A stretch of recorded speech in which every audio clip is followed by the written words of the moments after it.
Has Draupadi been won? Is she ours now?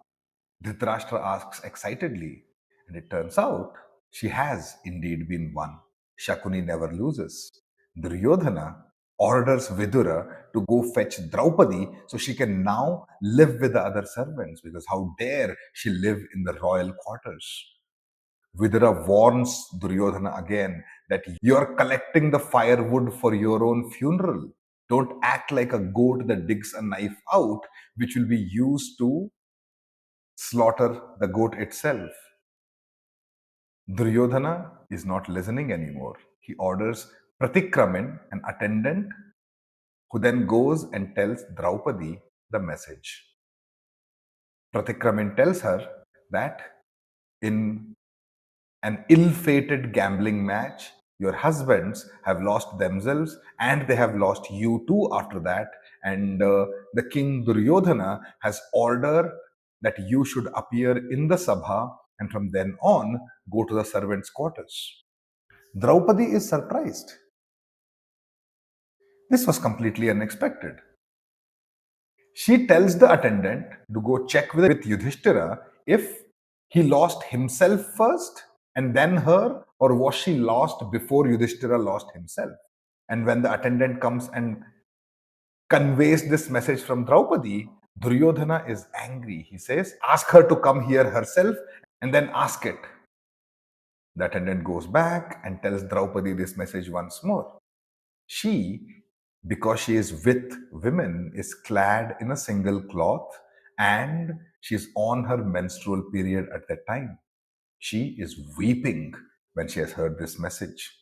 The attendant dare not force her to come, so he comes back and tells Duryodhana and everybody else in the sabha that while he understands the message, he dare not convey it to her nor force her to come here.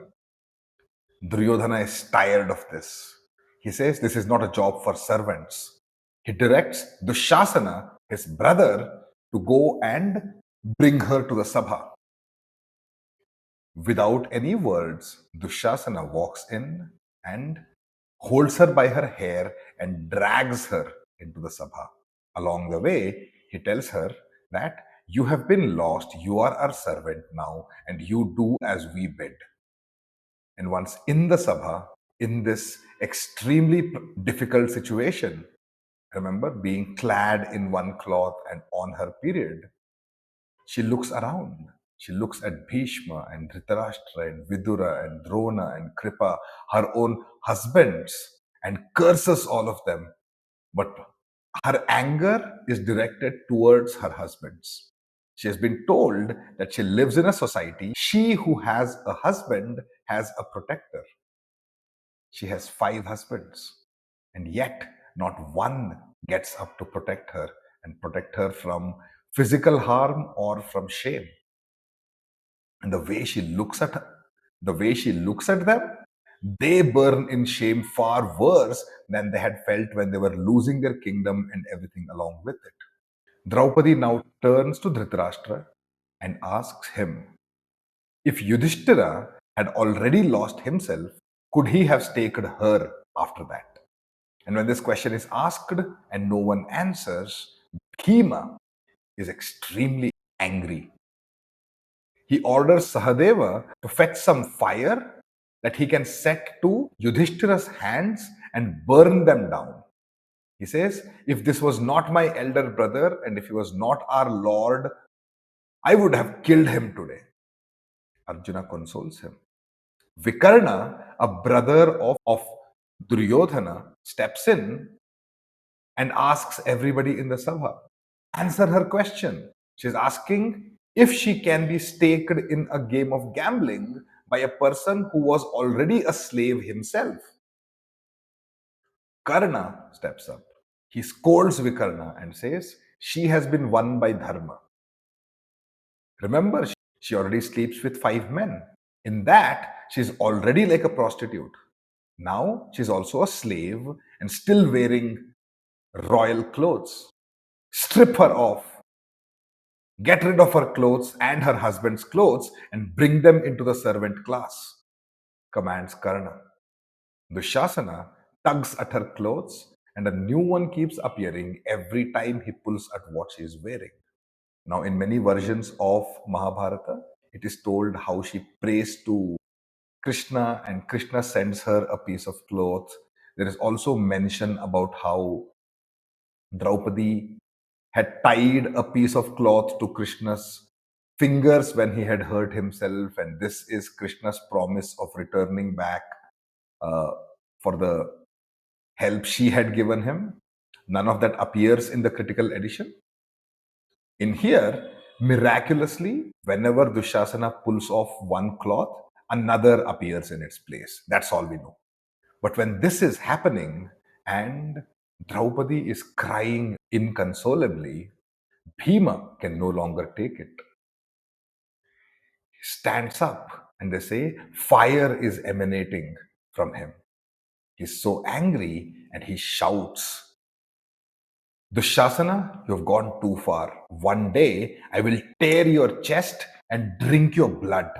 Duryodhana, a little worried, but still fully confident that Dharma is on his side, tells Panchali that he will not answer her question and instead she should ask that question to her own husbands. Ask them what they think. And if they think that you are not won by Dharma, you are free to go. Bhima is angry again. He says, one day I'll kill everyone here.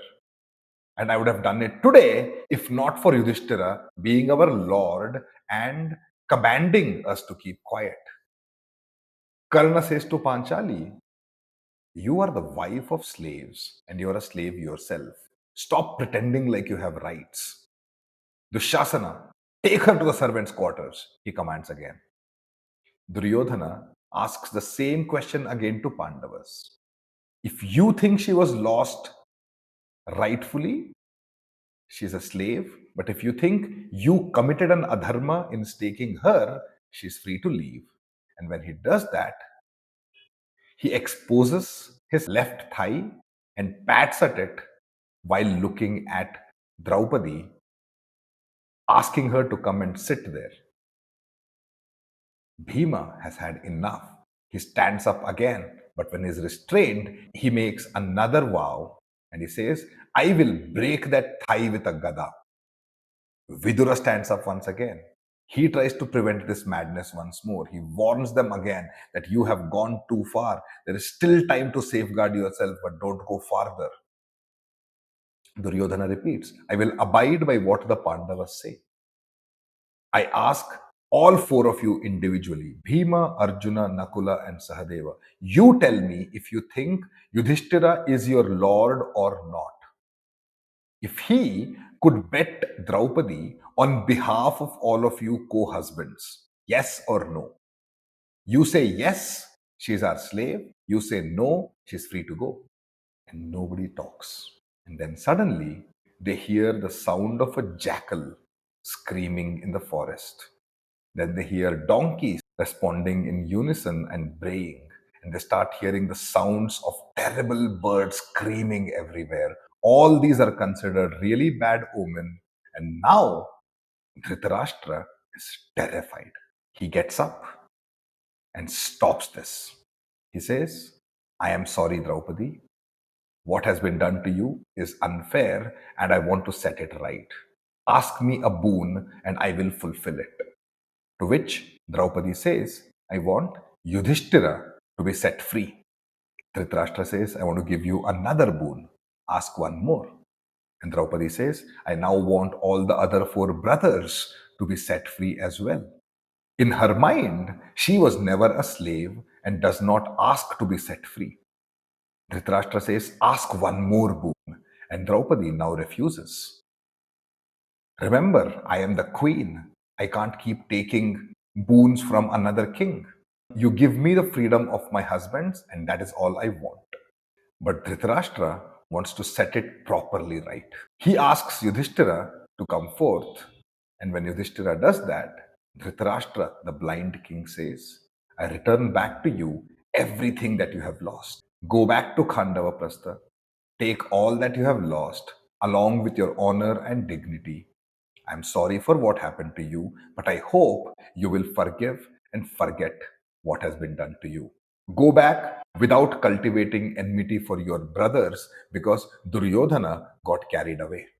The five brothers and Panchali turn their back on the Sabha and start walking out towards Khandavaprastha. But before they are out of earshot, the devil calls once more. Let's play one last game, says Shakuni. And Yudhishthira, unbelievably, turns back and walks towards the Sabha once more. So, one unanswered question in Mahabharata throughout the story is the question: was Draupadi a slave or not? Could Yudhishthira have staked her after he had lost himself or not? Draupadi is also interested in that question. And if the answer to that was given as yes, she was ostensibly ready to be a slave. And with a slave comes the demand of doing whatever the master expects, up to and including being ready for sexual intercourse whenever the master desires it. That was the whole point that Duryodhana and Karna were making, that you are ours now, completely and entirely. And Draupadi never once wanted to ask or even thought about asking, is this behavior not wrong towards even the so called servants or slaves? It's probably a wrong question to ask, and one has to wonder about the time and the place that they were living in then. But throughout, you never have one single person questioning, is the behavior towards a slave all right? Is all the respect and humility, is all the respect due only to the royals? The point that was being made was that they treated her as if they would treat a servant, which means this was perfectly normal way to treat a servant.